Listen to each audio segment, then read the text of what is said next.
هەر کەسێک ئەمڕۆ بە دەلیلی قورئان و سنەت وەکو تێگەشتنی سەلەفی ئومەت قسە بکە لای خەڵک ئەوە یا زەندیقە یا شیەتە.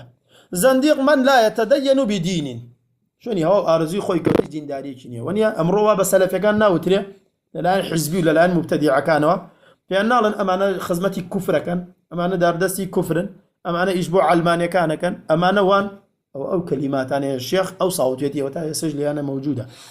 یعنی ئەمڕۆ واقعەکە وایە. یاخۆ ئەگەر بڵێ کاکە برای خۆم ڕیشت بێڵەوە شەرواڵت کورتکەرەوە، کاکە سەلەف ئەو شتەی نەکرا، کاکە ئەو بیدعەیە مەکە، کاکە ئەو شیرکە مەکە، کورە با بەوە تێک چووە کەی وەختی ئەوە ماوە.